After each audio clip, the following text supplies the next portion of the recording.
Hello everyone, आप सब कैसे हैं। मैं उम्मीद करता हूं कि बहुत अच्छे होंगे और अपनी पढ़ाई को बहुत अच्छे से कर रहे होंगे। मैं आकाश कुमार बढ़ाना आईसीटी वर्चुअल क्लासरूम में आपका बहुत बहुत स्वागत करता हूं मेरे प्यारे बच्चों। जैसा आपको बताया कि 9th क्लास है और हम लोग देख रहे हैं आपका अर्थशास्त्र की जो हमारी पुस्तक है चैप्टर नंबर 3 हम लोग प्रारंभ करेंगे। संसाधन के रूप में लोग उसको समझेंगे कि आपका किस तरह से हम लोगों को आपका संसाधन के रूप में यूज करते हैं, कैसे मानव आपका संसाधन बनता है, इसके विषय में हम लोग आपका बात करेंगे मेरे प्यारे बच्चों। क्लियर है। पुराने चैप्टर आप सब लोग आपका रिवीजन कर चुके हैं। कोई भी आपको डाउट बनता है तो आप मुझसे चैट के माध्यम से, लाइव जुड़कर कमेंट के माध्यम से आप अपना प्रश्न मुझसे पूछ सकते हैं। जो अभी आपकी अपनी क्वेरी होगी मुझसे पूछ सकते हैं बच्चों। तो आज हम लोग आपका नया चैप्टर प्रारंभ कर रहे हैं। सभी बच्चे बहुत अच्छे से ध्यान दीजिए और इसको पढ़िए। कोई भी आपको प्रॉब्लम आती है आप मुझसे बीच में भी, क्लास के प्रारंभ में और अंतिम में अपना जो प्रश्न है आप मुझसे पूछ सकते हैं। क्लियर है। कोई भी स्कूल का कोई भी बच्चा। चलिए हम चलते हैं सीधा डिजिटल बोर्ड की तरफ। सबसे पहले हमारे सामने ये चीज चैप्टर जो है हमारे समक्ष है, चैप्टर नंबर 2 हम लोग आपका देख रहे हैं और इसमें है संसाधन के रूप में लोग। अब देखिए चैप्टर नंबर 1 हमने पालमपुर की गांव की कहानी को बहुत अच्छे से समझा है और उसको समझने का प्रयास किया है और हमने चीजों को देखा है कि किस प्रकार की चीजें हैं और कैसे उसमें जो महत्वपूर्ण कारक हैं उन कारकों को हमने पढ़ने का और उनको एक एक करके जानने का प्रयास किया है। आइए थोड़ा सा इन्हें देखते हैं, अवलोकन करते हैं थोड़ा सा। क्या है संसाधन के रूप में लोग, कह रहे जो संसाधन है उसके रूप में जो लोग हैं उसको हम लोग देख रहे हैं। ठीक, देखिए अध्याय जनसंख्या की अर्थव्यवस्था के दायित्व से अधिक परिसंपत्ति के रूप में है। व्याख्या करने का प्रयास है जब शिक्षा, प्रशिक्षण और चिकित्सा सेवा में निवेश किया जाता है तो वही जनसंख्या मानव पूंजी में बदल जाती है। क्या होता है जब हम क्या करते हैं, आपका शिक्षा और प्रशिक्षण और सेवा पर जब हम लोग अपना इन्वेस्टमेंट करते हैं, अपना खर्च करते हैं, तो वो निवेश किस में चेंज हो जाता है बच्चों, आप ध्यान रखेंगे वही मानव जो पूंजी है, ह्यूमन कैपिटल, उसमें आपका चेंज हो जाता है। वास्तव में मानव पूंजी कौशल और उसमें निहित उत्पादन के ज्ञान का स्टॉक है। मानव पूंजी क्या है कि मानव में जो उत्पादन करने का जो ज्ञान है, जो उसकी चीजें हैं, वही क्या है उसका बच्चों ध्यान देंगे, वही इसका ज्ञान का स्टॉक है। ये हमको थोड़ा सा देखना है और ये हमको जानना है। और अगर हम लोग बात करें आपका कि इस चैप्टर के परिचय में कि क्या है, इंट्रोडक्शन में इसकी चीजें किस प्रकार से हम लोग चैप्टर को प्रारंभ करेंगे, तो उसमें एक एक चीज को हम लोग बहुत महत्वपूर्ण तरीके से इसको पढ़ते चलेंगे और एक एक तरीके से हम लोग इसको देखते चलेंगे क्या चीजें इसमें महत्वपूर्ण है, क्या हमको पढ़ना है, हम किस तरह से इसका रिवीजन कर सकते हैं, ताकि कोई भी अगर डाउट हमको बनता है, कोई भी अगर प्रश्न ऐसा है तो हम लोग उनको सारी क्वेरी को सॉल्व करते हुए चले मेरे प्यारे बच्चों। देखिए संसाधन के रूप में लोग वर्तमान उत्पादन कौशल और क्षमता के संदर्भ में किसी देश के कार्यरत लोगों का वर्णन करने का एक तरीका है। सिंपली क्या है कि जो संसाधन के रूप में जो लोग हैं उन लोगों में जो आपका उत्पादन कौशल और क्षमता के संदर्भ में जो कार्य करने का जो लोग वर्णन करते हैं उसका क्या है, एक सिंपल आपका बच्चों तरीका है। उत्पादक पहलू की दृष्टि से जनसंख्या पर विचार करना सकल राष्ट्रीय उत्पाद के सर्जन में है। क्या है, सकल राष्ट्रीय उत्पाद के सर्जन में योगदान पर बल देता है। दूसरे संसाधनों की भांति जनसंख्या भी एक संसाधन है। कह रहे जिस तरह से और दूसरे आपका रिसोर्सेस हैं, उन रिसोर्सेस की भांति क्या है, एक जनसंख्या भी एक आपका संसाधन है। ये आपको ध्यान रखना है। एक मानव संसाधन यह है विशाल जनसंख्या का एक सकारात्मक पहलू है। कह रहे जो एक बड़ी हमारे पास जनसंख्या है, ये क्या है, ध्यान दीजिए, ये सकारात्मक पहलू है, यानी कि हमको इसको पॉजिटिव इम्पैक्ट के रूप में देखना चाहिए। क्योंकि जिसके पास जितनी बड़ी कार्यशील जनसंख्या होती है उस देश की अर्थव्यवस्था उतनी ही जल्दी क्या होती है, आपकी रन करती है, उतनी जल्दी आपकी विकसित होती है। ये आपको थोड़ा सा समझना पड़ेगा बच्चों। क्लियर है, ताकि आप इन्हें और सब चीजों को देख पाए। ठीक, दूसरा देखिए, इसे हम जिसमें प्राय हम उन वक्त अनदेखा कर दिया जाता है जब हम इसे नकारात्मक पहलू देखते हैं, और हम कह रहे हैं कि हम इसको तब आपका अनदेखा कर देते हैं जब हम इसके आपका नकारात्मक जो पहलू है वो उसमें देखते हैं, जैसे भोजन, शिक्षा, स्वास्थ्य, जनसंख्या तक पहुंच संबंधित समस्याओं का विचार करते समय कह रहे कि इन सब चीजों का जो हम लोग आपका विचार करते हैं, इन सब के विचार को, इन सारी चीजों की समस्याओं को जब हम देखते हैं, जब इस विद्यमान मानव संसाधन को एक अधिक शिक्षा और स्वास्थ्य द्वारा और विकसित किया जाता है, तब हम इसे मानव पूंजी निर्माण कहते हैं, जो भौतिक पूंजी निर्माण की भांति देश की उत्पादन शक्ति में वृद्धि करता है। कह रहे हैं कि देश की जो भौतिक शक्ति है उसमें उत्पादन शक्ति में क्या करता है, ये आपका निर्माण करता है, और उसमें बहुत सारी चीजें हमको देखने के लिए मिलती हैं। देखिए, मानव पूंजी में निवेश शिक्षा, प्रशिक्षण और स्वास्थ्य सेवा के द्वारा भांति भौतिक पूंजी की ही भांति प्रतिफलन प्रदान करता है। अधिक शिक्षित या बेहतर प्रशिक्षित, क्या कह रहे हैं, अधिक शिक्षित और बेहतर प्रशिक्षित लोगों की उच्च उत्पादकता के कारण ही अधिक आय के साथ साथ अधिक स्वास्थ्य की उच्च उत्पादकता के रूप में हमें प्रत्यक्ष देखा जा सकता है। क्या देख सकते हैं हम इनको? प्रत्यक्ष आपका देख सकते हैं। ठीक, आइए देखते हैं। भारत में हरित क्रांति एक नाटकीय उदाहरण है। इस प्रकार बेहतर उत्पादन तकनीकी के रूप में अधिक ज्ञान स्वरूपी दुर्लभ अंतर्गत भूमि के उत्पादन में तीव्रता से वृद्धि ला सकता है। भारत में सूचना प्रौद्योगिकी में क्रांति का एक आश्चर्यजनक उदाहरण है। भौतिक मशीनरी या प्लांट की अपेक्षा मानव के महत्व ने किस प्रकार उच्च स्थान प्राप्त कर लिया है। कह रहे कि किस प्रकार मानव ने जो है जो उच्च स्थान है वो आपका प्राप्त कर लिया है। देखिए, मानव संसाधन क्या है? क्या यह है भूमि अथवा श्रम के समान है या उससे अधिक है? मानव पूंजी क्या है? क्या है रुपया, पैसा और डॉलर के सामने? यह उससे अधिक है। ठीक, इसको देखें। अब देखिए, हम लोग यहाँ देख रहे थे कि उच्च उत्पादकता के रूप में इसे प्रत्यक्ष देखा जा सकता है, लेकिन यह आवश्यक नहीं कि एक विशाल जनसंख्या देश के दायित्व में हो। मानव पूंजी में निवेश द्वारा इसे एक उत्पादक परिसंपत्ति में बदला जा सकता है। और क्या कर सकते हैं हम इसे? एक निवेश द्वारा उत्पादक परिसंपत्ति में हम लोग इसको बदल सकते हैं, हम लोग इसको चेंज कर सकते हैं।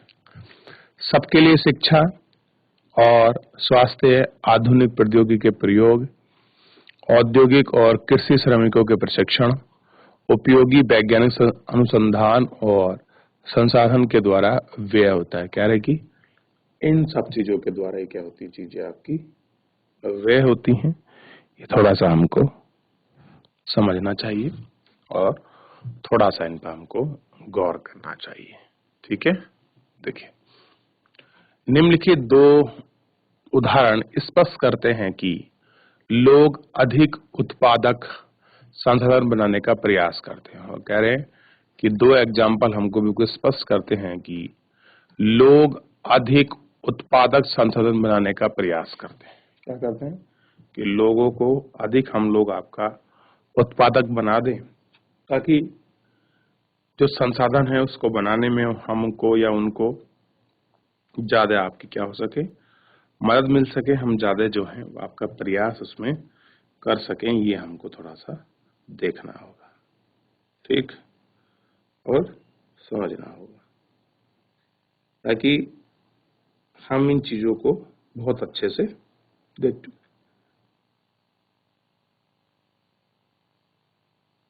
याद रहेगा इतना?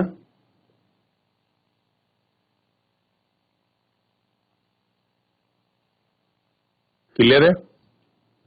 अब देखिए, अब इसमें देखते हैं हम आगे। उच्च आय से न केवल अधिक शिक्षित और अधिक स्वस्थ वाले लोगों को लाभ होता है, कह रहे जो लोग अधिक शिक्षित होते हैं और अधिक स्वस्थ होते हैं, जिन्हें कोई समस्या नहीं होते, बल्कि समाज को भी अप्रत्यक्ष तरीके से लाभ होता है। यानी कि अगर कोई लोग ठीक हैं, अधिक पढ़े लिखे हैं, तो ऐसा नहीं केवल उनका ही भला है, बल्कि जो लोग हैं उनको प्रत्यक्ष और अप्रत्यक्ष रूप से क्या होता है, आपको प्रॉफिट मिलता है। यानी जो समाज है उसका भी कहीं ना कहीं कैसा होता है, बेनिफिट, आपका लाभ इसमें दिखाई देता है। क्योंकि अधिक शिक्षित या अधिक स्वास्थ्य जनसंख्या का लाभ उन लोगों को तक पहुंचाते हैं जो प्रत्यक्ष रूप से उन्हें शिक्षित होता है या उतनी ही स्वास्थ्य सुविधाओं ने प्रदान की गई हैं। वास्तव में मानव पूंजी की तरह से एक अन्य संसाधन जैसे भूमि और भौतिक पूंजी श्रेष्ठ है, क्योंकि मानव संसाधन भूमि और पूंजी का उपयोग कर सकता है, पूंजी और मानव के आप उपयोग नहीं हो सकते। अनेक दशकों से भारत की विशाल जनसंख्या को एक परिसंपत्ति की अपेक्षा दायित्व माना जा रहा है। क्या माना जा रहा है? दायित्व। यानी कि भारत की जो एक विशाल जनसंख्या है वो, और जो उसकी परिसंपत्ति है, हम क्या मानते हैं उसको? एक विशाल, विशाल का मतलब बड़ा, आपका दायित्व मानते हैं। क्लियर है बच्चों? ये आपको देखना है। आइए हम लोग कहानी पढ़ते हैं। आपके शकल की कहानी को थोड़ा सा ध्यान देते हैं और इस पर हम लोग सारी चीजों का गौर करेंगे और एक एक करके हम देखेंगे। फिलहाल जितना हमने पढ़ा है इसमें अगर कोई डाउट बनता है, किसी प्रकार का कोई कमेंट है, कोई चीज आपको समझ नहीं आ रही है मेरे प्यारे बच्चों, तो आप मुझसे लाइव जुड़कर चैट के माध्यम से आप अपनी क्वेरी को, आप अपने प्रश्न को मुझसे पूछ सकते हैं। देखिए, दो मित्र विलास और शकल एक ही गांव में सेमापुर में रहते हैं। शकल की आयु 12 वर्ष थी। उसकी माँ शीला घर का कामकाज देखती है। उसके पिता बूटा चौधरी खेतों में काम करते हैं। शकल घर के कामकाज में अपनी माता की मदद करता है। वह अपने छोटे भाई जीतू और बहन सीतू की देखभाल करता है। उसके चाचा श्याम ने मैट्रिक की परीक्षा पास कर ली थी, लेकिन घर में बेकार बैठा था क्योंकि नौकरी नहीं मिली।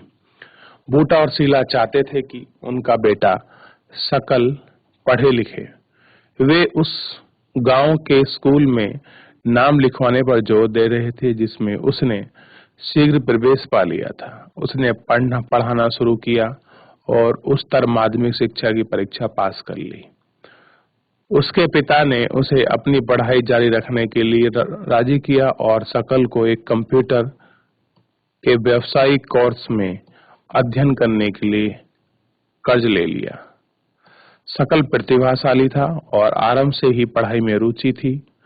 उसने बड़े लगन और उत्साह से अपना कोर्स पूरा किया। कुछ समय पश्चात उसे एक प्राइवेट फर्म यानी कि कंपनी में क्या हो गई, आपका नौकरी मिल गई। उसने एक नए प्रकार के सॉफ्टवेयर को डिजाइन भी किया। इस सॉफ्टवेयर से फर्म की अपनी बिक्री बढ़ने में सहायता मिली। उसके बॉस ने उसकी सेवा से प्रसन्न होकर उसको पदोन्नति यानी कि उसका प्रमोशन कर दिया। ठीक, तो ये कहानी थी शकल की। अब विलास की कहानी देखते हैं। विलास 11 वर्ष का एक लड़का है और शकल के ही गांव में रहता है। उसके पिता महेश मछुआरे थे, लेकिन विलास के केवल 2 वर्ष के बाद ही उसके पिता की मृत्यु हो गई। उसकी माता गीता ने मछली बेचकर अपने परिवार का पाला पोसा। वह जमींदार के मछली से तालाब से मछलियां खरीदती और निकट की मंडी में बेचती थी। वह मछलियां बेचकर दिन में केवल 150 रुपए ही कमाती थी। विलास गठिया का रोगी बन गया। उसकी माँ के पास इतने पैसे नहीं थे कि उसे डॉक्टर को दिखा पाती। वह स्कूल भी नहीं जा सकता था। उसकी बहनें उसकी पढ़ने में रुचि नहीं थी। वह खाना पकाने में अपनी माँ की मदद करता था। अपने छोटे भाई मोहन की देखभाल करता था। कुछ समय पश्चात उसकी माँ बीमार पड़ गई और उनकी देखभाल करने वाला कोई न था। परिवार में उनकी सहायता करने वाला भी कोई न था। विलास भी उसी गांव में मछली बेचने के लिए बाध्य हुआ। अपनी माँ की तरह भी वह भी काम कर पाता था। यानी कि दोनों की अगर आप लाइफ स्टाइल को कॉपी करेंगे तो आपको जो बेसिक डिफरेंट है वो आपको उनमें दिखाई देगा कि एक है जो आपका कोर्स कर लिया, कंप्लीट कर लिया, और ऐसा मान लीजिए व्यवसाय कोर्स यानी कि उसने बीटेक कर लिया है, सॉफ्टवेयर इंजीनियरिंग से वो काम कर रहा है। एक उसी के तरह दूसरा व्यक्ति है, क्लियर है, उसका नाम क्या है, विलास। और विलास क्या कर रहा है, अपनी मम्मी की तरह, अपनी माता की तरह ही गांव में आपका क्या बेच रहा है बच्चों, ध्यान दीजिए, मछली बेच रहा है।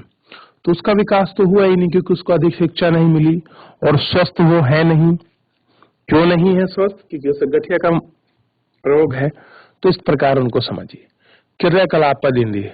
पास के गांव में झुग्गी झोपड़ी इलाके में जाए, अपनी उम्र के किसी लड़के या लड़की का अध्ययन करे जो विलास या सकल जैसी परिस्थितियों का सामना कर रहे हो। आपको क्या देखना है, कुछ इस तरह की चीजों को देखना है जो आपका सामना कर रहे हो। सकल और विलास की जो कहानी है, उस तरह की कहानी में अगर कुछ सामना कर रहे हैं तो आप उनको देखिए और उनके स्ट्रगल को थोड़ा सा गौर करिए।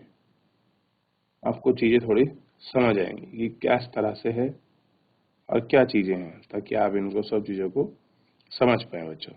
देखिए, गांव में कितने लोग ऐसे हैं जिनकी स्थिति बहुत दयनीय है, उनको आजीविका के लिए पर्याप्त संसाधन नहीं है, और साथ ही में और भी ऐसी बहुत सारी चीजें हैं जो उनके सामने एक समस्या के रूप में खड़ी होती है। तो आपको ये सब समझना है और इन सब चीजों पर आपको ध्यान देना है। बाकी कुछ भी ऐसा डाउट बनता है तो बच्चों आप मुझसे पूछ सकते हैं, इधर है, और जान सकते हैं। बस आपको ध्यान रखना है कि आप अपनी चीजों को रिवीजन करते रहिए और कैसे संसाधन मानव के लिए जरूरी है, ये चीज आपको बिल्कुल साफ हो जाएगी और क्लियर हो जाएगी। बस ये आपको ध्यान रखना है। चलो आगे देखते हैं। अब देखिए, दोनों व्यक्तियों के अध्ययनों में हमने देखा है कि सकल स्कूल जाता था जबकि विलास स्कूल नहीं गया। एक क्या हो गया कि सकल कहाँ पहुंच गया, स्कूल गया, दूसरा नहीं गया। सकल शारीरिक रूप से हष्ट पुष्ट और स्वस्थ था, उसे बार बार डॉक्टर के पास जाने की आवश्यकता नहीं थी। विलास गठिया का रोगी था, उसके यहाँ डॉक्टर के पास जाने के साधन नहीं थे। सकल ने कंप्यूटर में डिग्री प्राप्त कर ली थी। सकल को एक प्राइवेट फर्म में नौकरी मिल गई थी। विलास वह काम कर रहा था जो उसकी माता कर रही थी। अपनी माँ की तरह परिवार का पालने पोसने के लिए वह आय बहुत कम थी। यानी कि एक लड़का है सकल जिसको प्राइवेट फर्म में जॉब मिल गई है। विलास क्या कर रहा है, सेम जो उसकी माँ काम कर रही थी वो ही कर रहा था, और कह रही कि उसके परिवार को जितनी आवश्यकता है पैसे की, वो उतनी क्या नहीं हो रही थी, उसको फुलफिल आपका नहीं हो रही थी। ये चीजें उसको नहीं दिखाई दे रही थी। ठीक है, तो ये थोड़ा सा आपको समझना होगा, जानना होगा, ठीक, कि किस तरह से ये जो सामाजिक समस्या है उसके सामने आर्थिक समस्या सामने खड़ी हो रही थी। ठीक, अगर आप इसको समझेंगे तो सारी चीजें आसान हो जाएंगी और भी कोई इतना बड़ा जो समस्या है वो आपकी रहेगी नहीं। ठीक, आगे थोड़ा सा ध्यान दीजिए और इसको पढ़िए और इस पर गौर भी करिए। देखिए, सकल के सामने कई वर्षों की शिक्षा ने उसे श्रम की गुणवत्ता बढ़ाई।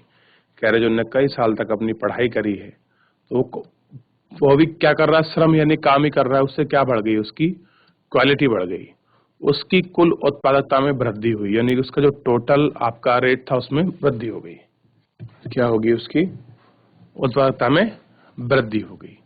ठीक, और कुल उत्पादकता देश की समृद्धि में योगदान देती है। और कह रही है टोटल उत्पादकता है वो क्या करती है, देश की समृद्धि में योगदान देती है। इसके बदले में व्यक्ति को वेतन के रूप में या फिर उसके पसंद के किसी दूसरे रूप में प्रतिफल मिलता है। चाहे तो आप वेतन ले लो, वेतन नहीं ले रहे आप कुछ और ले लो, ये सब चीजें उनको प्रतिफल के रूप में मिलती हैं। विलास को उसके जीवन के आरंभ भाग में कई शिक्षा अथवा स्वास्थ्य सेवा नहीं मिल सकी।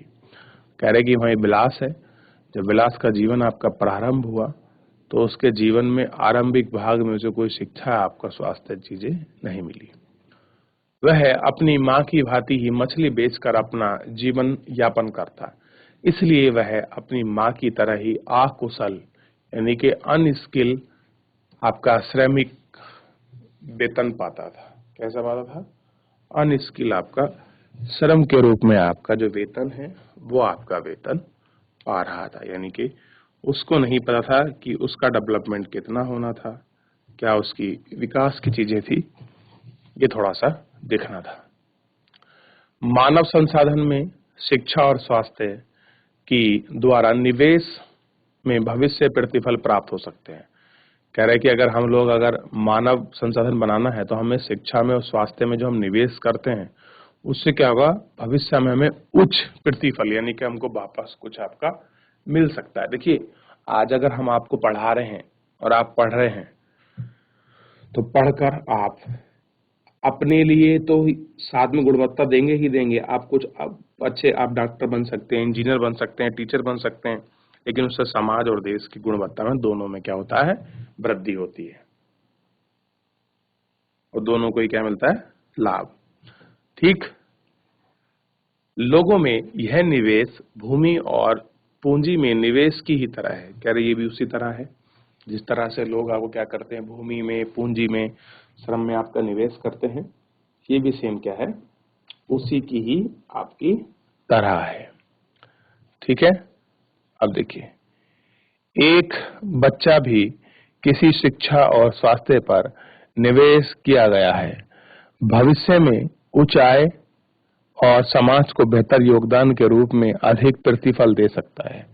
यह देखा जाता है कि शिक्षा माँ बाप और अपने बच्चों की शिक्षा पर अधिक निवेश करते हैं और हमने देखा कि जो माँ बाप है वो अपनी बच्चों की शिक्षा पर अधिक आपका निवेश करते हैं। ऐसा इसलिए होता है क्योंकि उन्हें स्वयं भी शिक्षा के महत्व को अनुभव किया होता है। वे उचित पोषण और स्वच्छता के प्रति सचेत होते हैं।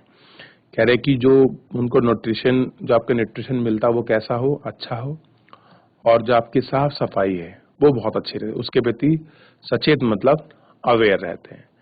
इस प्रकार वे अपने बच्चों को स्कूली शिक्षा और अच्छे स्वास्थ्य की आवश्यकताओं का भी ध्यान रखते हैं। क्या कह रहे हैं, इस प्रकार से स्कूली और स्वास्थ्य शिक्षा का इन सबका ध्यान रखते हैं। इस तरह मामले में एक अच्छा चक्र बन जाता है। इसके विपरीत स्वयं भी अशिक्षित और अस्वस्थ तथा सुविधा वंचित शिक्षा में रहने वाले माँ बाप का एक दुचक्र सर्जित कर लेते हैं। और क्या कर लेते हैं, माँ बाप का एक दुचक्र जो है आपका सर्जित कर लेते हैं और अपने बच्चों को अपनी ही तरह सुविधाओं से वंचित रखने की स्थिति देते हैं। क्या करते हैं, उनको अपनी ही तरह ही उनको वंचित रखने की करते हैं। जापान जैसे देशों ने मानव संसाधन पर निवेश किया है। उनके पास कोई प्राकृतिक संसाधन नहीं है। यह विकसित धनी देश है। देखिए, जापान के पास कोई क्या नहीं है, मानव संसाधन नहीं है, लेकिन हाँ उसके पास एजुकेशन और हेल्थ फैसिलिटी आप देखोगे पूरे वर्ल्ड में बड़ी बड़ी कंट्रियों को वो लोग टक्कर देते हैं। इतनी अच्छी उनके पास हेल्थ और एजुकेशन पॉलिसियां हैं। एजुकेशन पर वो लोग इतना अच्छा काम करते हैं कि उनकी हर 5 साल में एजुकेशन पॉलिसी आपका रिवाइज होती है, उनको इम्प्लीमेंट किया जाता है, उनकी ग्राउंड लेवल पर चेकिंग बैलेंस होती है। ठीक, आइए देखते हैं। उनके पास कोई प्राकृतिक संसाधन नहीं था। यह विकसित धनी देश है। वे अपने देश के प्रति आवश्यक प्राकृतिक संसाधनों को आयात करते हैं। वे कैसे धनी हैं, विकसित बने हैं, उन्हें लोगों में विशेष रूप से शिक्षा और स्वास्थ्य के क्षेत्र में निवेश किया जाता है। उन लोगों ने भूमि और पूंजी जैसे अन्य संसाधनों का कुशल उपयोग होता है। इन लोगों ने जो कुशलता और प्रौद्योगिकी विकसित की है उससे देश में धनी या विकसित बने। कैसे बने हैं? धनी या आपके विकसित बने। ठीक, ये आपको ध्यान रखना है। तो इसलिए हम कहते हैं कि शिक्षा जो है वो मानव का सर्वांगीण विकास करती है। उसी के आधार पर ये सारी चीजें होती हैं ताकि आप इनको एक एक करके सब चीजों को आप इनको समझ सकें, आप इनको एक एक चीजों को देख सकें कि क्या किस प्रकार से चीजें हो रही हैं। ठीक है बच्चों, और कोई भी ऐसा डाउट बने तो आप मुझसे पूछिए। क्लियर है? और किसी कोई और क्वेश्चन? चलिए आगे देखते थोड़ा सा। पुरुषों और महिलाओं के लिए आर्थिक क्रियाकलाप की कैसे हम पुरुषों के लिए और महिलाओं के लिए आर्थिक क्रियाकलाप की बात करते हैं। विलास और शकल की तरह लोग विभिन्न क्रियाकलापों में संलग्न हैं। हमने देखा है कि विलास मछली बेचता था और शकल को एक फर्म में नौकरी मिल गई थी। विभिन्न क्रियाकलापों को 3 मुख्य क्षेत्रों में प्राथमिक, द्वितीय और तृतीयक क्षेत्र में वर्गीकृत किया गया है। Primary, secondary and tertiary. Primary क्षेत्र में अंतर्गत कृषि, वानिकी, पशुपालन, मत्स्य पालन, मुर्गा पालन, खनन आदि शामिल हैं। एक इसमें है प्राथमिक क्षेत्र में। द्वितीयक क्षेत्र के अंदर विनिर्माण शामिल है। तृतीयक क्षेत्र के अंदर व्यापार, परिवहन, संचार, बीमा, शिक्षा, स्वास्थ्य, पर्यटन इत्यादि शामिल हैं। इस क्षेत्र में क्रियाकलाप के फलस्वरूप वस्तुओं और सेवा का उत्पादन होता है। ये क्रियाकलाप राष्ट्रीय आय में वर्धमान मूल्यवर्धन करते हैं। ये क्रियाएं आर्थिक क्रियाएं हैं। आर्थिक क्रिया के 2 भाग होते हैं, बाजार क्रिया और गैर बाजार क्रियाएं। बाजार क्रियाओं का वेतन या तो लाभ उद्देश्य में की गई है या पारिश्रमिक भुगतान किया जाता है। इसमें सरकारी सेवा सहित वस्तुओं में उत्पादन शामिल है। गैर बाजार क्रियाओं के अभिप्राय उस उपभोक्ता के लिए उत्पादन है। इनमें प्राथमिक उत्पादों का उपभोग और प्रसंस्करण और अचल संपत्तियों का स्वलेख आता है। क्या आता है? ये जो सारी परिसंपत्तियां हैं और जो चीजें हैं उनका सब आलेख जो है इसके अंतर्गत आता है। ये थोड़ा सा आपको ध्यान देना है। तो एक बार आप सब पीछे को देख सकते हैं, आप इसको समझ सकते हैं, आप इन पर गौर कर सकते हैं। ठीक, तो आज हमने चैप्टर को काफी देखा और उसको पढ़ा। तो बच्चों, लोग किस तरह से आपके संसाधन के रूप में बनते हैं, क्या उनकी चीजें हैं, हमने इस लेक्चर से उनको जानने का प्रयास किया, उसको देखने का प्रयास किया कि लोग संसाधन के रूप में कैसे काम करते हैं। इन चीजों को हम लोग देख रहे थे, इन चीजों को हम लोग पढ़ रहे थे और समझ रहे थे। कोई भी किसी प्रकार की समस्या अगर बनती है तो बच्चों आप मुझसे लाइव जुड़कर चैट के माध्यम से आप क्लास के अंतिम प्रारंभ में पूछ सकते हैं। आप चैप्टर का रिवीजन करिए, जो भी हो कल हम उसका डाउट लेंगे। तो आज के लिए इतना ही, मिलते हैं नेक्स्ट लेक्चर में। धन्यवाद।